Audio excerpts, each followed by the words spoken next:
big news from 2311 Racing this weekend. Corey Heim will finally be going full-time NASCAR Cup Series racing in 2027.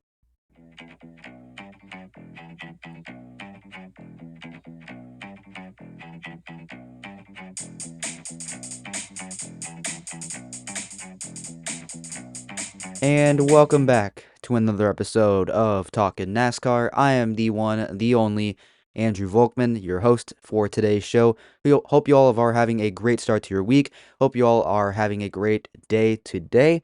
Got some news to catch up on from prior to this past weekend's race at Nashville. And also, we got some new power rankings on the way to end the episode. So stay tuned for that as we get it started with today's show.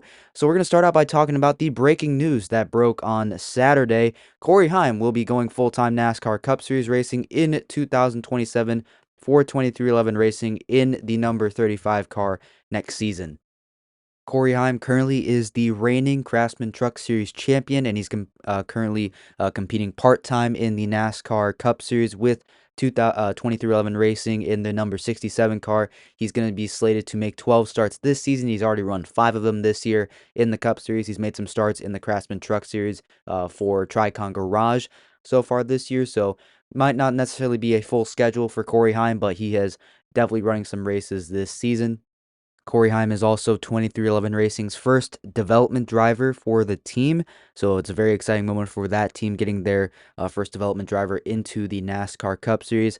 And let's just say it plainly, there's no denying that Corey Heim has talent, and it was very shocking to hear that Corey Heim may not have a full-time ride entering the season. When we were talking about it in the offseason, I thought that Corey Heim could be a candidate to drive one of 2311, Tricon Garage's trucks after Tony Breidinger left the team. I thought that Corey Heim would be easily a shoe-in to get back in one of those seats because running this year they're running 2 open trucks and 2 all-star trucks pretty much. So I was very surprised to hear that Corey Heim would not be getting a full-time ride in any of the 3 NASCAR National Series, not even the Cup Series, not in the O'Reilly Series.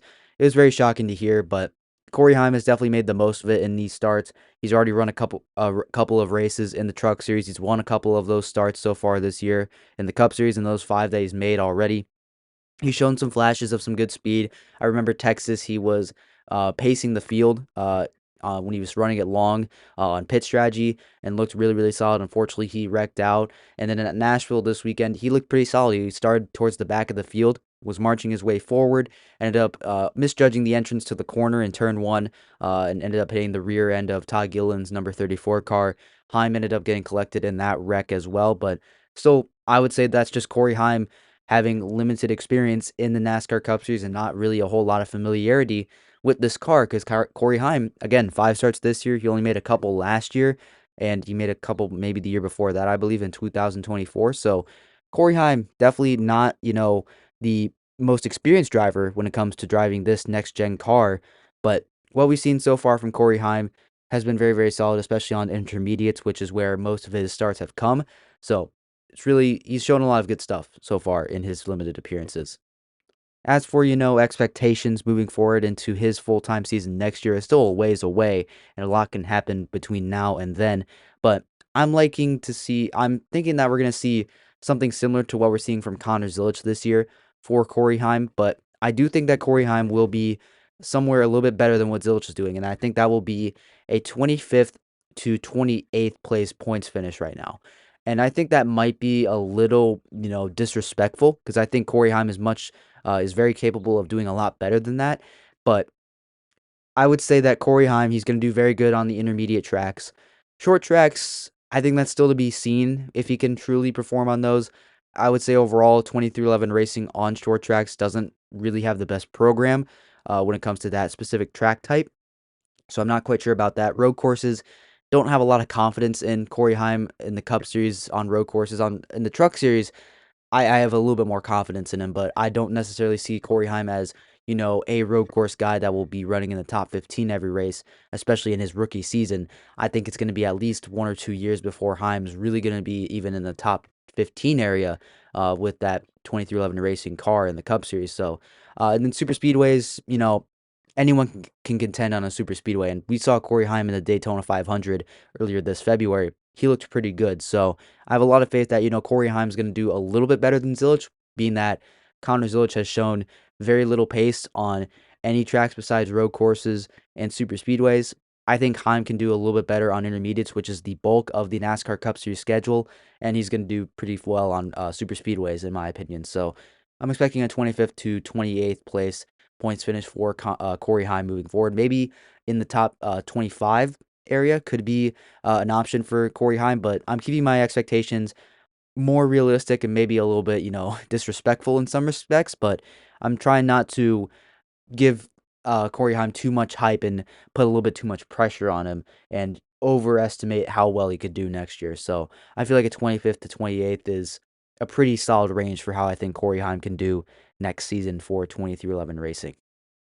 And as well, we got to talk about Riley Herbst because that is the guy that Corey Heim is going to be replacing next season in that 35 car. And what are the options necessarily for Riley Herbst? The first one is something that's kind of developed recently over the last couple of weeks, and that is Riley Herbst could be a candidate for Legacy Motor Club's third full-time entry next season, which I think might be the most likely move out of everyone that Jimmy Johnson has to choose from. It seems like he is probably the first choice. I think when you look at it, pretty standard. Riley Herbst brings a lot of sponsorship and funding from Monster Energy and the Terrible Herbst brand, so that's going to be a huge boost to Legacy Motor Club when they are expanding to a third car. That's why he was even brought into 2311 Racing to drive their third full-time car when they first expanded that entry a couple years ago. It's because Riley Herbst can pay the bill for that car. So I think that's a very good reason for why Riley Herbst can't do that again. If Jimmy Johnson does choose someone else instead of Riley Herbst, I'm looking maybe at a Harrison Burton for that ride, potentially as well, maybe even a Jesse Love. Riley Herbst could go back to the O'Reilly Auto Parts Series. I know there will be several other drivers, several cars and teams in the O'Reilly Series that would be willing to take on Riley Herbst because of the sponsors that he brings in. And Riley Herbst, he's no slouch when it comes to O'Reilly Auto Parts Series racing. He's not bad. He's nothing great, but he's a very good driver. He's a very solid driver when it comes to O'Reilly racing, and he brings a good amount of cash and a pretty big check with him when he walks into that building for the first time. So Riley Herbst is going to have options, which I'm totally fine with. We'll have to see where he lands, but right now it does seem like he is the favorite to land the ride in Legacy Motor Club's third full-time entry next season. So we'll have to wait and see on what Riley Herbst's future is going to be in NASCAR moving forward. And we actually just have a news story that has just broke as I'm recording here. Nick Sanchez is joining Peterson Racing in the NASCAR O'Reilly Auto Parts Series and will be making 4 starts for the number 87 team at Pocono, Chicagoland, Atlanta, and Indianapolis later on this season. Yeah, so Nick Sanchez began the year with AM Racing, signed with the team very, very close to the opening race at Daytona. Unfortunately, after only a couple weeks into the O'Reilly Auto Parts Series season, AM Racing shut down their operations, and Nick Sanchez was left without a ride, unfortunately. So Nick Sanchez he's just kind of had a rough couple of months, late in the offseason last year, he lost his ride with Big Machine Racing after he re-signed a contract to drive for the team again after winning a race for the team, getting their, I believe, third career win for that team. At Atlanta last year in 2025, lost to Patrick Storopoli, who it seems like brought more money to the table than Nick Sanchez did. So that was unfortunate for Nick Sanchez. And then after AM Racing shut down, Sanchez once again was left without a ride. So good to hear, though, that Nick Sanchez has found another opportunity. I think personally, Nick Sanchez is one of the top prospects in NASCAR. I think he has some of the best talent out of everyone in the NASCAR development series and any of the 3 national series. I would say he's probably ranking maybe somewhere he's definitely in the top 10 for sure on my list. I don't know about any others. But I don't think he's necessarily taking the throne over a guy like Lane Riggs. I think Lane Riggs definitely has surpassed him. Maybe Sam Mayer has even jumped up past Nick Sanchez at this point. Maybe even Chandler Smith has jumped up past him. Guys like Brent Cruz have rapidly ascended. Same with Corey Day. So, Nick Sanchez is no longer, I would say, that top prospect in NASCAR, but I still think Nick Sanchez has a ton of talent, and I think I think he has Cup Series talent and potential. It's just the question of, can he actually get there with any funding he has. I thought at one point he might be a guy that Spire Motorsports may put in one of their Cup cars or put in one of their Truck Series, one of their trucks this year. So I still think that's a possibility moving forward. Nick Sanchez, I think, is a phenomenal driver, and I think he could go racing in Spire equipment in the Truck Series and rebuild his career from there. I realistically could see him moving forward. So, but anyways, good to hear that Nick Sanchez has found another ride. I think this is a very big opportunity for him. Four tracks, all ovals. Nick Sanchez, this is another opportunity for him to, run better for what the equipment is with Peterson Racing. They're, a mid-pack team with Austin Green. They haven't been great, but I think with Nick Sanchez's talent and these four races coming up, I think this is a good chance for Nick Sanchez to prove to every other team in NASCAR that he still has the talent and they should definitely look to invest in him. So happy for Nick Sanchez that he's got another ride. We'll see how he does moving forward at Pocono coming up very, very soon. All right, moving on now to the actual stuff I meant to talk about. We have some races to talk about, the Truck Series and O'Reilly Auto Parts Series from Nashville this weekend. Lane Riggs in the Truck Series picked up his second straight win of the season, having to make a last lap push against Raja Caruth and Spire Motorsports. Chandler Smith also up inside the top five. Chastain also in the field for the truck race. Tyler Ankrum gets a top five finish. Friesen, Enfinger, Eckes, Ruggiero, and Daniel Dye. How about Daniel Dye? Last truck in after qualifying was rained out for the Truck Series in the 20 truck for Young's Motorsports. And Daniel Dye ends up with the top 20 for a mid-pack team in Young's Motorsports. That is a really incredible story. So Daniel Dye, another guy that's, lost his ride midseason in the Truck Series, has been, making spot starts for teams in the Cup Series and the O'Reilly Series, now back in the Truck Series. Look at this. Get the top 10 result for a mid-pack team, and not even just a mid-pack team, one of the back-end teams in the Truck Series. So how about that for Daniel Dye? Parker Retzloff in 11th place, weirdly driving a Toyota, even though he's driving a Chevrolet in the O'Reilly Series, driving for Stuart Friesen's team. So anyways, Ty Majeski, Brandon Jones, Andres Perez, Delara, and Daniel Hemrick would round out the top 15. Stephen Parsons also in the field, driving for Nice Motorsports, got a top 20. Derek Lemecq also in the field for Team Rayum in the 22 truck. He's going to be known probably as a former racer and as well Natalie Decker's boyfriend, or maybe husband actually. I don't remember actually if they got married. I can't remember. Anyways, Derek Lemecq was in the field. He got a top 20, 21st place finish, finished on the lead lap. So shout out to Derek Lemecq. And then some big names outside the top 25. Caden Honeycutt, 3 laps down. Jake Garcia, 75 laps down. Tanner Gray in 33rd. Jesse Love in 34th. A couple other really interesting names. Carson Ferguson got another start for Calling in the 25 truck and the free agent truck once again. Tyler Reif in the 42 truck for Nice Motorsports also in the field. Top prospect coming up through the ARCA Menard series once again for Nice Motorsports getting another start. So there's a look at your NASCAR Craftsman Truck Series finishing results from Nashville. And in the O'Reilly Auto Parts Series, it was Justin Allgaier picking up yet another victory, almost getting max points on the weekend. Brent Cruz and William Sawalich would be in second and third. Brandon Jones, their teammate, in fifth place. Sam Mayer, much needed top 5 for him. Worked his way up through the field, ends up in fourth place. Corey Day, Carson Voppel, Kyle Larson, Taylor Gray, and Sammy Smith would round out the top 10. Parker Retzloff, Ryan Sieg, Dean Thompson, and Sheldon Creed would be 11th through 15th. Jesse Love, the pole sitter, in 16th. Some other big names outside the, the top 20. Harrison Burton outside the top 20 and 27th. Cleus McFarland was also in this race as well in the 33 car for RCR. Had a spin out early on this race to end stage 1, trying to fight for the free pass position, ends up overstepping it a little bit. It spuns out in entering turns 3 and 4, but I do like that he was, racing for a position and something that he would definitely need if he wants to stay in contention for this race, and unfortunately just overstepped the boundaries a little bit. And so good to see Cleus back out there, and wasn't a big issue out on track at all. So good to see that from Cleus McFarland. But there you go. Allgaier picks up, I believe, his 4th win of the season in the O'Reilly Auto Parts Series. So Allgaier still out in front in the point standings. He's got over a 150 point gap to Jesse Love in second place, nearly 200 points overall. So Allgaier continuing to run away with it in the NASCAR O'Reilly Auto Parts Series. So there you go. O'Reilly and Truck Series race finishing results from this weekend at Nashville. Moving on, we got some news that Beard Motorsports will be attempting to compete in the Pocono race in a couple weeks, the Great American Getaway 400 on June 14th with Casey Mears.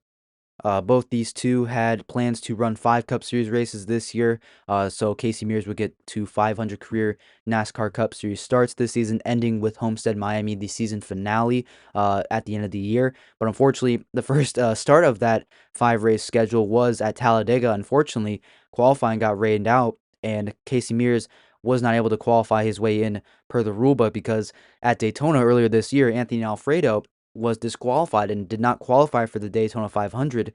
So guys like BJ McLeod were able to get into this race, or excuse me, Daniel Dye, I believe, for the 78 of Live Fast Motorsports, got the spot because of owners' points.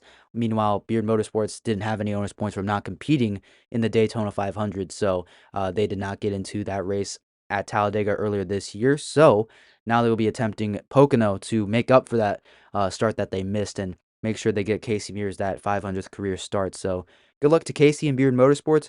We'll see how they do at Pocono and the rest of their schedule moving forward throughout the rest of the season. Next up, Connor Daly will be returning to NASCAR, and he'll be driving the Ram number 25 truck at Indianapolis Raceway Park in a couple of weeks. Very exciting news. Connor Daly most recently ran the Indy 500 in the and ended up finishing in 12th place. So really good result for Connor Daly. He was up front, I believe. I believe he started out front towards the front of the field. So that's a really good day for Connor Daly. But Connor Daly, he's been in NASCAR before. He's run a couple Cup Series races, most famously with the Money Team, and now I guess as Team Amerivet, even though we haven't seen them in quite a long time. So he's most famous for that, being able to qualify for the 2023 Daytona 500 when his car was bouncing off a pit road, just rattling really, really bad. He's made some starts on road courses. He's made starts in the Truck Series and in the O'Reilly Auto Parts Series. So Connor Daly's been around NASCAR a couple times here and there. Now he'll be returning to drive in his home state of Indiana at IRP in the 25 Ram truck, the free agent truck. So really cool to hear. I've been kind of wanting Connor Daly to return to NASCAR. I think it'd be fun to see him run at a road course. I think he's an interesting name with his underrated success, I believe, in IndyCar. I think it'd be fun to have him coming back to NASCAR to maybe run a road course or maybe a super speedway. I would think that's pretty cool as well. So, anyways, Connor Daly returning to NASCAR in the Ram 25 free agent truck at IRP in a couple of weeks. We'll see how Connor Daly does in his first start back in the Craftsman Truck Series and NASCAR in a couple of weeks. And now moving on to our final topic before we get to our NASCAR Cup Series power rankings, we got to talk about RFK Racing once again. And the big question that has been surrounding this team the last couple of weeks is that what is this team going to do in 2027 with their third full-time car? Because this season, the lease that the RFK Racing is using to use on that number 60 car for Ryan Preece to run full-time as a chartered entry.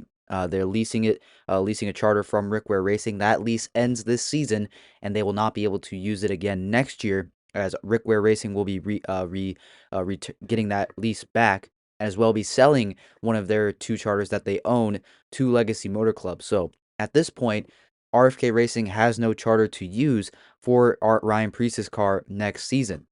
And team owner Brad Keselowski has made it very clear that this team is looking for a third charter. It's just that not many are available right now. Hayek Motorsports, a team that I thought could be looking to sell their charter very, very soon, they just signed Ricky Stenhouse Jr. to a new extension, so it doesn't seem likely that they'll be selling their charter anytime soon. Calling Racing was another team, but as it seems like they will be the primary team for Dodge when they move back up into the Cup Series, whenever they do in the next couple of seasons. They will probably want as many charters as they can, and Front Row Motorsports just expanded. 2311 Racing just expanded. Legacy Motor Club is expanding. The only team now that I could see maybe selling a charter is RCR, and maybe that's because they want to downsize their Cup Series operations after they lost Kyle Busch. But right now, that I haven't seen any rumors like that could be true at all.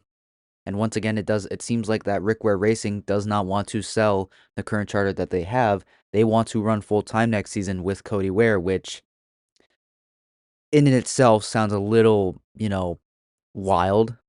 So what other options do RFK Racing have? Well, the only other option available is to run open, have one of their cars run as an open team, as an unchartered entry next season, which it sounds like that is what this team is going to do. RFK president Chip Bowers was on Jeff Gluck's Gluckcast, Jeff Gluck's podcast, and says that that this team RFK does intend to have the number 60 car out on track full time, no matter what. As he said, quote, "We will run 3 cars. That's unequivocally our focus moving forward."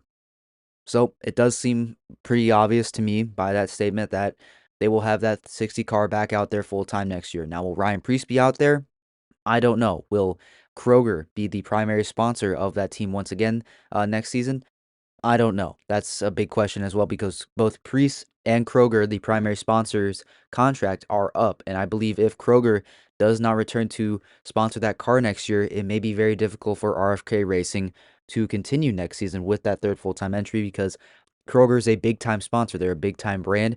They have been able to fund many entries. They were basically the team that funded, the sponsor that funded Ricky Stenhouse Jr.'s team when it was JT Doherty Racing for a long time. So we'll have to wait and see if Kroger sticks around with RFK, but according to this and what Chip Bowers has said, the 60 car will be back out on track full time next year with RFK Racing, unchartered or chartered.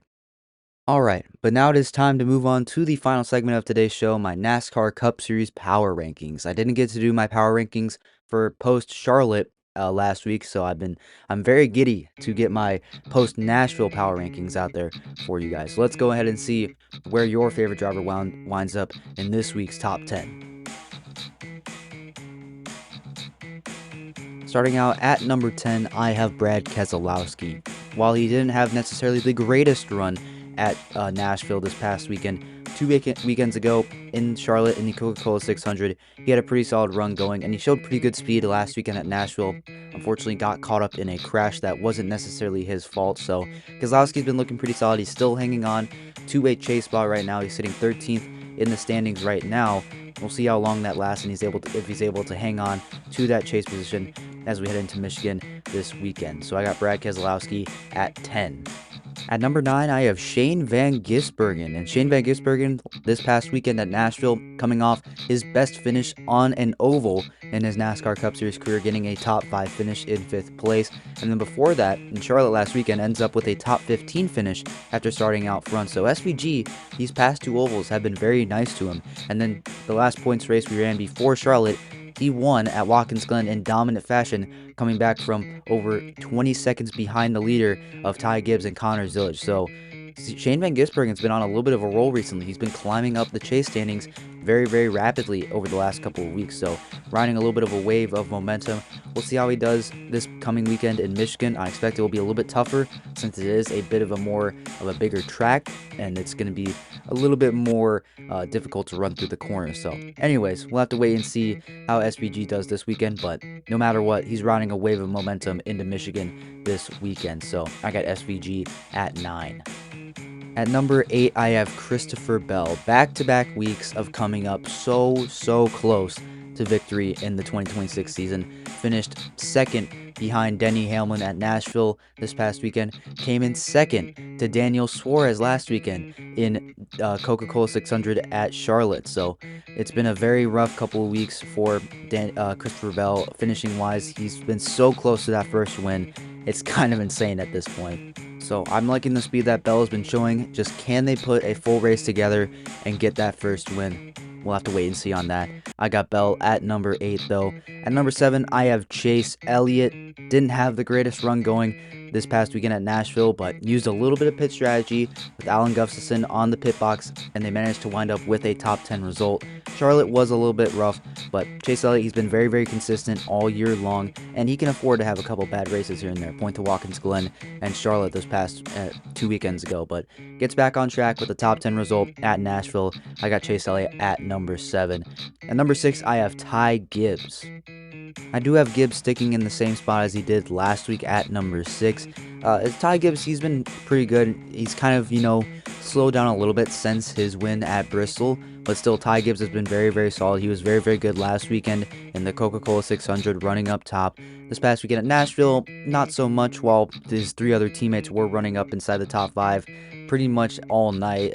Hamlin was, starting up running, had some pretty decent speed and ended up winning the race. So Gibbs definitely was not as speedy as he was in previous weeks this weekend at Nashville, but Gibbs is still very, very solid.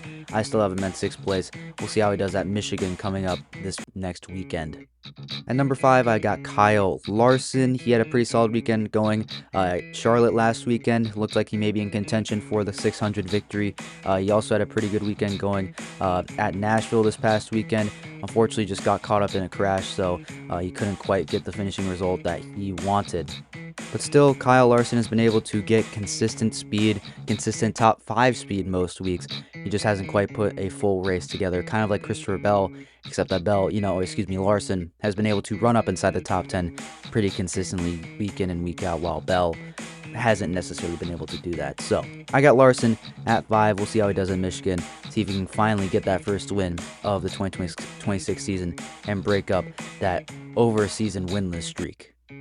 At number 4, I have Ryan Blaney. Still consistently continues to be the best Ford out on track in the NASCAR Cup Series, blowing pretty much everyone else out of the water, though Zane Smith is starting to contend for that title a little bit. Blaney is smooth, calm, and consistent, very similar to Chase Elliott, but, Ryan Blaney has just been a little bit better, I would say. He was up front competing for that Stage 1 victory at Nashville with AJ Allmendinger. He looked pretty good last weekend at the Coca-Cola 600. Blaney's very, very solid. We'll see how he does at Michigan, the home of the Blue Ovals in Michigan, very close to Detroit. We'll see if Ryan Blaney can get it done there. So I got Blaney at number 4. At number 3, I still have Chase Briscoe. Came up very, very short to getting that first win of the season at Nashville, but still looked very, very solid. Once again, he was good last weekend in the Coca-Cola 600. He's been putting up a good string of races as of late. I've been liking what I'm seeing from Chase Briscoe, rapidly ascending up my list, up my power rankings. I said that this past weekend, the All-Star race might be a turning point from Chase Briscoe because he ran pretty well, stayed out of trouble, and then at 600 ran very well, stayed out of trouble, and same thing this weekend at Nashville. Stayed up front, stayed out of trouble, was very, very consistent, and what do you know, he gets a top 5 result once again. We'll see how he does at Michigan. He came very close to winning this race last year. We'll see if he can do it once again and maybe get it done in Michigan this upcoming weekend. So I got Chase Briscoe still at number 3. At number 2, I have Tyler Reddick still. Reddick, while necessarily not, lights out dominant like he has been these past couple weeks in that 45 car, still very, very solid. Got a top 10 result just outside the top 5. Very, very good overall. Still leading the points by almost 100 points over Denny Hamlin, though that margin has been getting a little bit slimmer. So we'll see if Reddick can find that mojo once again and come out with the victory. He ran really well last year in Michigan. Very, very solid. So we'll see if Reddick can get it done in Michigan as well. But of course, at number 1, still have Denny Hamlin. He won this past weekend at Nashville. Not too long ago, he won the NASCAR All-Star race at Dover and took back home that $1 million check. So Hamlin, he's riding a little bit of a wave of momentum, just claimed his second win. He has been slowly eating away at Tyler Reddick's lead in the point standings right now, but still has a lot of ground to make up. We'll see if Hamlin can continue to do that this weekend at Michigan. He's won this race last year. We'll see if Denny Hamlin can get it done at Michigan, go back-to-back in the Irish Hills once again. But that will wrap up my top 10 for my power rankings this week. Quick rundown. Still have Denny Hamlin at number 1, Tyler Reddick at 2, Chase Briscoe at 3, Ryan Blaney at 4, Kyle Larson at 5, Ty Gibbs at 6, Chase Elliott at 7, 8, Christopher Bell, 9, Shane Van Gisbergen, and 10, Brad Keselowski. But that will do it for this episode, everyone. Hope you all enjoyed. Make sure if you want to hear more from me, make sure you follow the show wherever you may be listening. Spotify, YouTube, Apple Podcasts. Follow so you never miss another episode. We got some more coming up later this week as we enter the month of June. Silly season starting to pick up. The dog days of summer starting to pick up and get started as the end of the NASCAR Cup Series regular season is starting to wind down very, very slowly. Just over the halfway mark in the NASCAR Cup Series season. So stay tuned for more. And if you like what I'm doing over here, go check out Talking Sports with Miles and Andrew, the other show I co-host with. Should have some fun stuff coming up very, very soon. So follow that show as well. I will have the links to the Spotify and the YouTube channel down in the description below. So follow that show if you want to hear more about sports and not just NASCAR. So thank you all so much for listening, and I will see you in the next episode.